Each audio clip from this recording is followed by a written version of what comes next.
মাঝে সংক্ষেপে কিছু বলবেন লিবারেল গ্রিন পার্টির সভাপতি কেসি মজুমদার।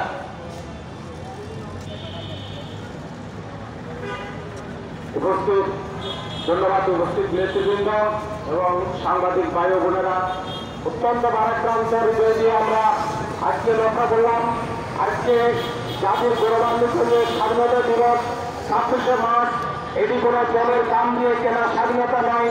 এই স্বাধীনতার সাথে 30 লক্ষ মানুষের রক্ত আর জীবনের আত্মদান যেমনভাবে মিশে আছে, তেমনি 2 লক্ষ মা বোনের উচ্চতার আত্মনাদের বিনিময়ে এই অর্জিত স্বাধীনতা। আজকে আমরা লক্ষ্য করলাম সরকার সমস্ত অফিস আদালত বন্ধ করে দিয়ে সচিবালয়, কোর্ট কাছারি, স্বায়ত্তশাসিত আদায় স্বায়ত্তশাসিত দরকার জানালা বন্ধ করে দিয়ে তারা আরামায়েশ করে পাকা বাড়িতে ঘুমাচ্ছে। আমরা জানতে চাই এই সরকার কি বাংলাদেশের সরকার? এই সরকারের পরিচয় কি? তার আইডেন্টিফিকেশনটা কি?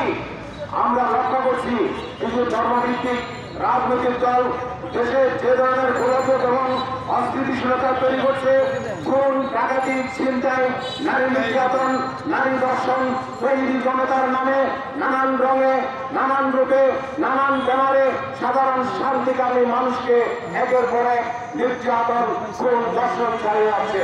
শুধু সরকার এবং তথাকথিত আইন শৃঙ্খলা বাহিনী নীরবতা জনগণকে উৎকণ্ঠার মধ্যে নিয়ে এসেছে। আমি সরকার এবং বিভিন্ন রাজনৈতিক সুবিধাবাদী এবং যারা ধর্মান্ধ রাজনীতির সাথে জড়িত এবং যারা চেষ্টা করছেন দেশকে একটি ধর্মান্ধ জঙ্গি রাষ্ট্রে পরিণত করার জন্য, আমি তাদের উদ্দেশ্যে স্পষ্ট করে বলতে চাই, আর আধুনিক পৃথিবীতে কোন একটি রাষ্ট্র এককভাবে চলতে পারে না। ব্যবসা, বাণিজ্য, অর্থনীতি, কর্মসংস্থান সমস্ত কিছুর জন্যই একটি দেশ আরেকটি দেশের উপর নির্ভরশীল। সুদূর আমেরিকা থেকে শুরু করে ভারত, ব্রিটেন সবাই অত্যন্ত উদ্বেগের সাথে লক্ষ্য করছে বাংলাদেশের অস্থিরতার পিছনে কাঠামো লক্ষ্য পাচ্ছে।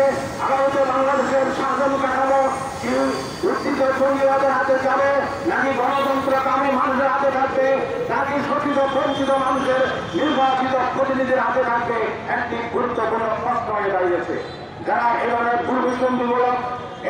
দুর্বিসন্ধিমূলক বুদ্ধি নিয়ে ধর্মান্ধ গোষ্ঠীদেরকে আমি বলতে চাই, ধর্মীয় উন্মাদনা ছড়িয়ে সাধারণ মানুষকে বিভ্রান্ত করে যে একটি জঙ্গি রাষ্ট্রে পরিণত করার যে স্বপ্ন সাথ লালন করছেন, তাই বাংলার 18 কোটি মানুষ কখনো আপনাদেরকে বাস্তবায়ন হতে দেবে না। এই স্বপ্নকে পুনঃসাৎ করার মতো কোনো পরাশক্তি উন্নতি তাকিয়ে আছে।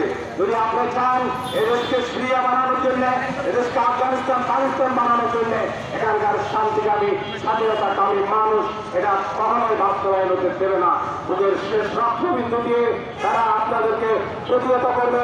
প্রয়োজনে আরেকটি 1971 সালের জন্ম দেবে, ওদের তার রক্ত ঢেলে দিয়ে, জীবন দিয়ে, যেভাবে 26 জুলাই আগস্টের যে গণঅভ্যুত্থানে সাধারণ মানুষ, সাধারণ ছাত্রছাত্রীর জীবন দিয়ে যেভাবে স্বৈরাচারী শেখ হাসিনা সরকারকে উৎখাত করে একটি নতুন বাংলাদেশ গড়ার যে স্বপ্ন বাস্তবায়নের দীপ্ত শপথ নিয়েছিল, আজ সেটা ভুলুণ্ঠিত হওয়ার পথে।